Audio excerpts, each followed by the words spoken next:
Are Bharat today, Bharat का सच, हर भारतीय की आवाज। आप देख रहे हैं आर भारत टुडे। राजस्थान के पाली जिला के ग्राम पंचायत साकदड़ा से बड़ी खबर। ग्राउंड रिपोर्ट दयावान कुमावत। साकदड़ा का स्कूल बना शर्म की मिसाल।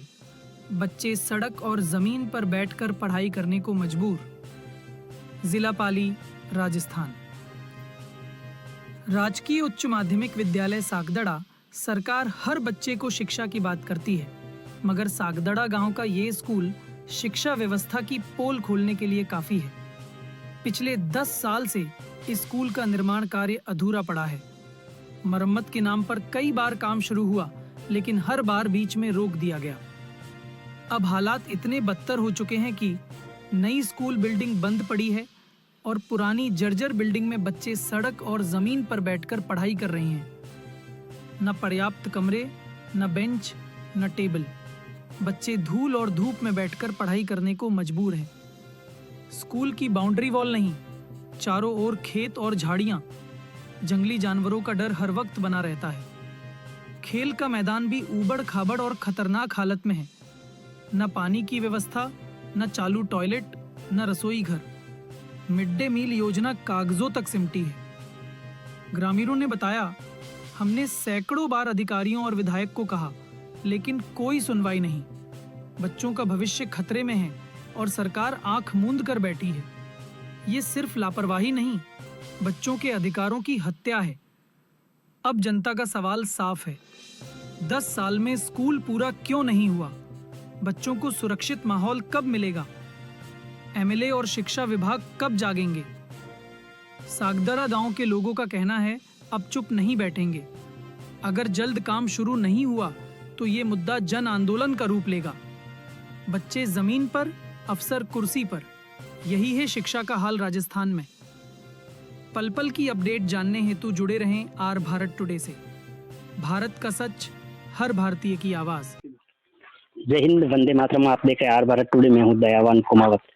आज हम राज्य के उच्च माध्यमिक विद्यालय साकदड़ा में आए हुए हैं, ग्राम पंचायत साकदड़ा, जहां पे आप स्कूल की व्यवस्था देख सकते हैं कि किस तरह से स्कूल में सब जगह से खड्डे खड्डे पड़े हैं और हर जगह से चारों तरफ से दीवारी भी नहीं है, रूम की भी व्यवस्था नहीं है और जो भोजन की व्यवस्था होनी चाहिए, रसोई की व्यवस्था होनी चाहिए, रसोई की भी व्यवस्था नहीं है।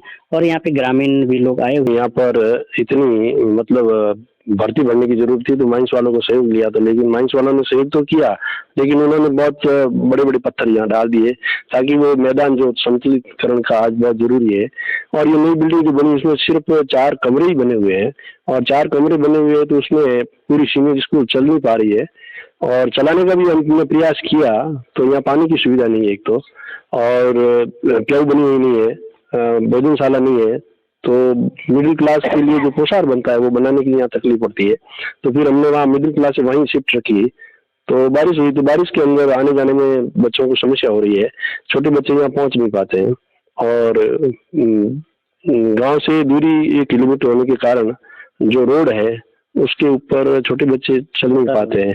बीच में से एक रास्ता है, लेकिन वो न तो सरकार को ध्यान देती है बच्चों के लिए। यदि वो रास्ता बन जाए तो आने जाने के लिए बच्चों और बच्चियों के लिए भी कोई कठिनाई नहीं आएगी।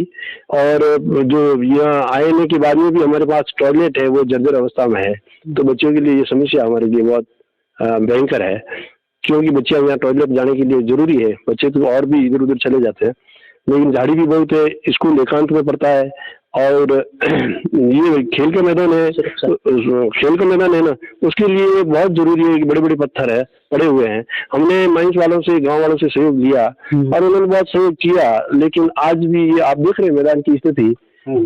फिर भी हमने कोशिश करके जेसीबी से चला के 300-400 वृक्षारोपण किया इस वर्ष, और वो है, लेकिन 4 दीवारी की कमी के कारण ये वृक्षारोपण हमारे लिए एक पश्चाताप हो रहा है कि ये जितने भी पेड़ पौधे पनप रहे हैं उनको ये भेड़ बकरी वगैरह जो भी आते हैं वो खा जाते हैं।